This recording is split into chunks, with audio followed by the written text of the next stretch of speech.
Okay, in this video I want to show you how to take a view like this and place it onto an empty sheet. Now to begin, it's important to understand how to filter in the project browser. If I click on this icon here, it shows me every view that exists in the project, and it's a really long list. If I click here, I just see views like my floor plans, my 3D views, my elevations, etc. If I skip over a couple to this one, I can see how many sheets are part of this project. Your list probably doesn't match mine exactly, but right now we're dealing with the elevation, so I want to open A3. And I've got 2 sheets for elevations. You might need 2, but only have 1. In my next video, I'll show how to create new sheets if that's what's needed.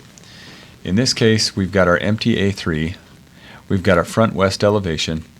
I could close this. It doesn't need to be open, and it doesn't have to be closed in order to place it on this sheet. Instead, just make sure that the sheet is what you can see in the project. Go over here and filter back again to all the views. Go find your elevation. In this case, I want my front one, and I'm going to drag that and just try to place it. And once it's here, you can move it around. You can change the view title. You can do that just by clicking on the view, and then you can see that the view title shows up and it needs to be shortened. Not only does this one need to be shortened, I need to drag it over to the right. So escape or click out here in white space so nothing is selected, then just hover until it's highlighted, click and drag.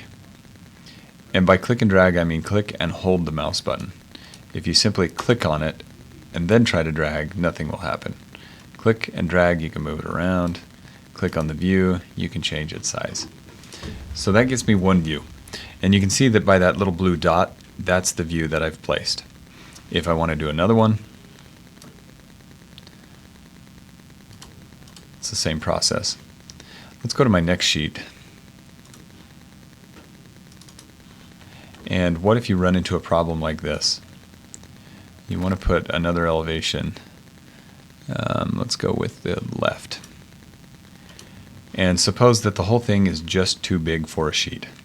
Well, maybe you need to adjust the scale, or maybe you just need to grab one of these datums, select it by its grip, click and drag, and all of the datums should move along with it. They should all be locked, so moving one would move all of them.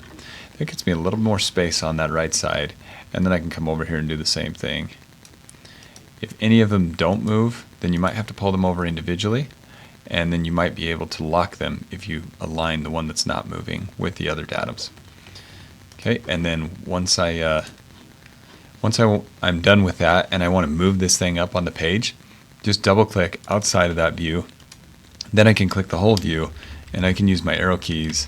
I can move it up, I can move it down, and then of course I would need to go adjust this view title again. That's how it's done. It's also a good idea just to make sure you don't have any keynotes or annotations outside of the view region, which is this line. And you want to look at these section markers. Now, normally when you print, let's just say that I were to go to my export PDF button, as long as hide unreferenced view tags is selected, then you wouldn't see these if they're empty. And most of yours would be empty at this point in the project. But just to be safe, we should still make adjustments to them. The way to do that is that we want to see these all in alignment. And we want the bottoms to go down below the grade line. We want the tops to clear the roof. And in some cases, that might mean that we could pull it down a little bit closer. But if I do that to one, I want to do it to the other. In your projects, you probably won't even have more than one. But try to pick a placement that just feels like it's not really in conflict with anything else. It looks like it makes sense, and it's able to communicate because it's not a distraction and it's not running through too many things. Kind of like that. That looks pretty good.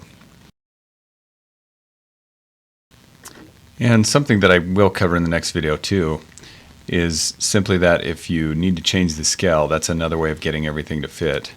You can always, sorry, I better do this in order. You've got to go inside the view, then change the scale. I'm at 3/8, I could go down to a 1/4, and then if you want to move it, then double click outside the view, pull it around, adjust the view title. So the next video will explain what skills ought to be used and how to get more than one of these views on a sheet.